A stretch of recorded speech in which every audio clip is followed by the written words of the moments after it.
మనం అమ్మవారిని ఎన్నో రూపాలలో పూజిస్తూ ఉంటాం. అందులో ముఖ్యమైనవి త్రిదేవీలు, నవదుర్గలు. కానీ వీటన్నింటికన్నా శక్తివంతమైనటువంటి దశ మహావిద్యల గురించి మనం తెలుసుకుందాం. ఇవి అమ్మవారి యొక్క తాంత్రిక స్వరూపాలు. ఇందులో అత్యంత ఉగ్రరూపమైన కాళికాదేవి నుంచి అత్యంత సౌమ్యమైన త్రిపుర సుందరీ దేవి వరకు ఉన్నారు. ఈ దశ మహావిద్యలను తాంత్రిక రూపాల్లో పూజిస్తారు. తాంత్రికము అంటే క్షుద్ర పూజ కాదండి. తనువుతో చేసే సాధన విధానాన్నే తంత్ర పద్ధతి అంటారు. ఆ పూజలనే తాంత్రిక పూజలు అంటారు. ఆది పరాశక్తికి ప్రతిరూపమైన పురుష తత్వం శివుడే. అయినా ఈ విశ్వాన్ని మొదలుపెట్టింది మాత్రం ఆదిపరాశక్తి అమ్మవారు. అలా మొదలైనటువంటి ఈ విశ్వంలో అతి పెద్ద నక్షత్రాల నుంచి చిన్న చిన్న ఇసుక రేణువులలో కూడా ఆ శక్తి నిక్షిప్తమై ఉంది. విశ్వాన్ని నడిపించడానికి, పనులు సక్రమంగా జరగడానికి ఆ శక్తి నుంచి కొంతమంది దేవీ దేవతలు ఉద్భవించారని మనకు పురాణాలు తెలియజేస్తున్నాయి. పుట్టుకతోని మనలో ఉండేది ముగ్గురు మాత్రమే అంట. ఒకరు విష్ణుమూర్తి. ఈయన ఈ విశ్వాన్ని నడిపిస్తూ అన్నింటినీ గమనిస్తూ ఉంటారు. కాబట్టి ఈ విశ్వం ఉన్నంత వరకు ఆయన ఉంటారు. ఇక రెండవది ఆది పరాశక్తి అమ్మవారు. ఈ అమ్మవారిలో ఒక భాగమే మనం. ఇక మూడవది శివుడు. ఈయన అమ్మవారి యొక్క పురుషతత్వం కాబట్టి ఈయన అమ్మవారు ఎక్కడ ఉంటారో అక్కడ శివుడు ఖచ్చితంగా ఉంటారట. ఈ నేపథ్యంలో సృష్టికి మూలమైన అమ్మవారి దశ రూపాలు, దశ మహావిద్యల గురించి ప్రతి ఒక్కరూ తెలుసుకోవలసినటువంటి అవసరం ఎంతైనా ఉందండి. దశ మహావిద్యలలో మొదటిది శ్రీ మహాకాళి. కృష్ణవర్ణంతో ప్రకాశించే శ్రీ కాళీదేవి దశ మహావిద్యల్లో మొదటి విద్య. ఈమె శక్తి, వినాశం, పరివర్తనకు ప్రతిరూపం. ఆశ్వయుజ మాసం కృష్ణపక్ష అష్టమి తిథి శ్రీ కాళీదేవికి ప్రీతికరమైనదిగా చెబుతారు. అలాగే శ్రీ కాళీదేవి ఉపాసన ఎంతో ఉత్కృష్టమైనదిగా పండితులు పేర్కొంటారు.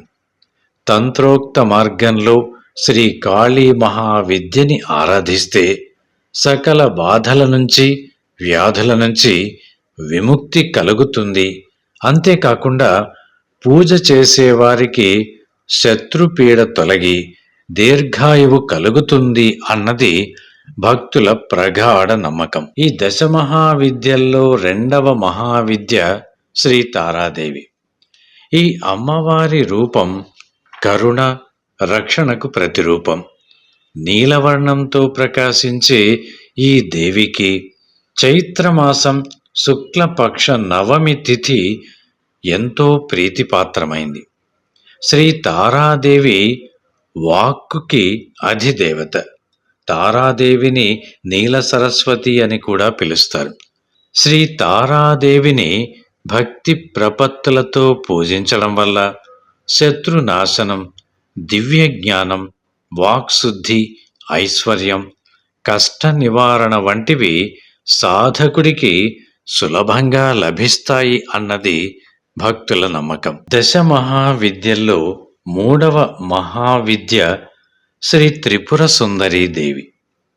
అరుణారుణ వర్ణంతో ప్రకాశించేటటువంటి శ్రీ త్రిపుర సుందరీ దేవి దశ మహావిద్యల్లో మూడవ మహావిద్యగా ప్రసిద్ధి పొందింది.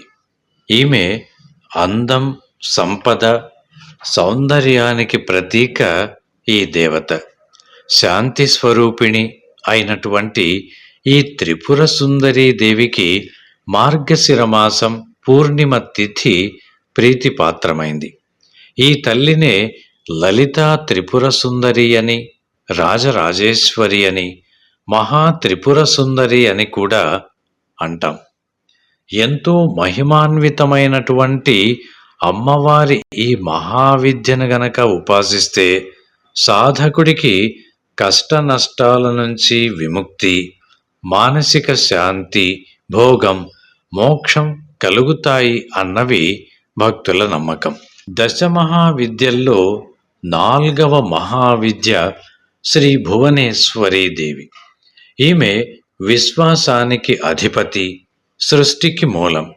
ఉదయించే సూర్యుడి కాంతితో ప్రకాశించే ఈ అమ్మవారికి భాద్రపద శుక్లపక్ష అష్టమి తిథి ఎంతో ప్రీతిపాత్రమైనది.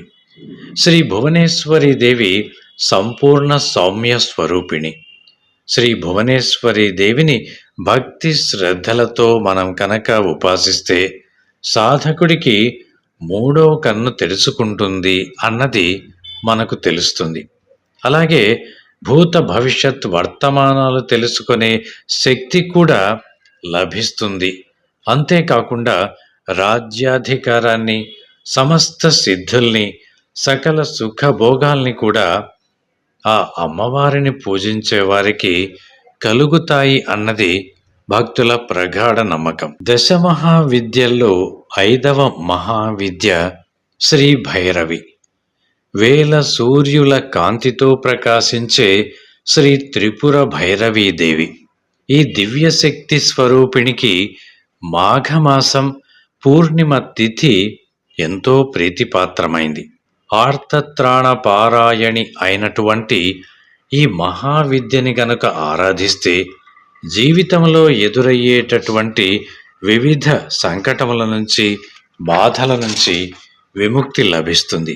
అలాగే సకల సుఖభోగాలను పొందే శక్తి, జనాకర్షణ, సర్వత్రా ఉత్కర్ష ప్రాప్తి సాధకుడికి కలుగుతుంది అన్నది మనకు పురాణాలు తెలియజేస్తున్నాయి. దశమహావిద్యల్లో 6వ మహావిద్య శ్రీ చిన్నమస్తాదేవి. ఈ చిన్నమస్తాదేవినే వజ్ర వైరోచిని, ప్రచండ చండి అని కూడా అంటాం. వైశాఖ మాసం శుక్లపక్ష చతుర్థి తిథి చిన్నమస్తాదేవికి ఎంతో ప్రీతిపాత్రమైనది. శాక్తేయ సాంప్రదాయంలో ఈ చిన్నమస్తాదేవికి ఎంతో విశిష్టత ఉంది. ఈ అమ్మవారిని భక్తి శ్రద్ధలతో, నిష్ఠతో కనుక ఉపాసిస్తే సరస్వతి సిద్ధి, శత్రు విజయం, రాజ్య ప్రాప్తి, పూర్వజన్మ పాపాల నుంచి విముక్తి లభిస్తుంది. అంతేకాకుండా ఎలాంటి కార్యములనైనా అవలీలగా సాధించేటటువంటి శక్తి ఈ చిన్నమస్తాదేవి భక్తులకు ప్రసాదిస్తుంది. దశమహావిద్యల్లో 7వ మహావిద్య శ్రీ ధూమావతి. ధూమవర్ణంతో దర్శనం ఇచ్చే ధూమావతి దేవి వితంతు దేవత. జ్యేష్ఠమాసం శుక్లపక్ష అష్టమి తిథి ఈ ధూమావతి దేవికి ఎంతో ప్రీతిపాత్రమైంది. ఈ దేవతకి ఉచ్చాటన దేవత అని కూడా పేరు. తన ఉపాసకుల కష్టములను, దరిద్రములను ఉచ్చాటన చేసి అపారమైన ఐశ్వర్యాన్ని ఈ అమ్మవారు ప్రసాదిస్తారట. ఈ ధూమావతీ దేవి ఆరాధన వల్ల సాధకుడికి అనేక రకములైనటువంటి వ్యాధుల నుంచి, శోకముల నుంచి విముక్తి లభిస్తుంది. దశమహావిద్యల్లో 8వ మహావిద్య పసుపు వర్ణముతో ప్రకాశించేటటువంటి శ్రీ బగళాముఖి దేవికి చెందింది. ఈ అమ్మవారు శత్రువులను స్తంభింపజేస్తుంది. స్తంభన దేవతగా ఎంతో ప్రసిద్ధి చెందినటువంటి ఈ బగళాముఖి దేవికి వైశాఖ మాసం శుక్లపక్ష అష్టమి తిథి ఎంతో ప్రీతిపాత్రమైనది. ఈ బగళాముఖి దేవత ఉపాసన వల్ల సాధకుడికి శత్రువుల వాక్యాన్ని స్తంభింపజేసే శక్తి లభిస్తుందట. కోర్టు వ్యవహారాలలో, వాద ప్రతివాదనల విషయములలో ఎదుటి పక్షం వారి మాటలను స్తంభింపజేసి విజయాన్ని సాధకులకు ప్రసాదిస్తుంది అన్నది భక్తుల నమ్మకం. దశమహావిద్యలలో 9వ మహావిద్య శ్రీ మాతంగి. మరకతమ వర్ణముతో ప్రకాశించేటటువంటి శ్రీ మాతంగి దేవికి ఈ మహావిద్య సంబంధించింది. ఈమె జ్ఞానం, కళలు, సరస్వతి రూపం. వశీకరణ దేవతగా ప్రసిద్ధి చెందిన మాతంగి దేవికి వైశాఖ మాసం శుక్లపక్ష తృతీయ తిథి ఎంతో ప్రీతిపాత్రమైనది. రాజమాతంగి, లఘు శ్యామల, ఉచ్ఛిష్ట చండాలి అన్న పేర్లతో కూడా ఈ మాతంగి దేవిని పిలుస్తుంటారు. ఈ మాతంగి దివ్య స్వరూపిణి ఉపాసన వల్ల వాక్శుద్ధి, వశీకరణ శక్తి, ఐశ్వర్య ప్రాప్తి సాధకుడికి లభిస్తాయి అన్నది భక్తుల నమ్మకం. పద్మాసనాసీనయై స్వర్ణకాంతులతో ప్రకాశించే శ్రీ కమలాత్మికాదేవి దశ మహావిద్యలలో 10వ మహావిద్యగా ప్రసిద్ధి పొందింది. ఈమె సంపద, సమృద్ధి, లక్ష్మీ రూపం. సకల ఐశ్వర్యప్రదాయిని అయినటువంటి కమలాత్మికాదేవికి మార్గశిర అమావాస్య తిథి మహాప్రీతిపాత్రమైనది. కమలాత్మిక లక్ష్మీ స్వరూపిణి, శాంత స్వరూపిణి అయిన ఈ కమలాత్మిక మహావిద్యను ఉపాసిస్తే సకల సంపదల్ని, పుత్ర పౌత్రాభివృద్ధిని, సుఖ సంతోషములను సాధకులకు శ్రీ కమలాత్మికాదేవి ప్రసాదిస్తారు అన్నది భక్తుల నమ్మకం. Thanks for watching. Please comment, like, share and subscribe our channel.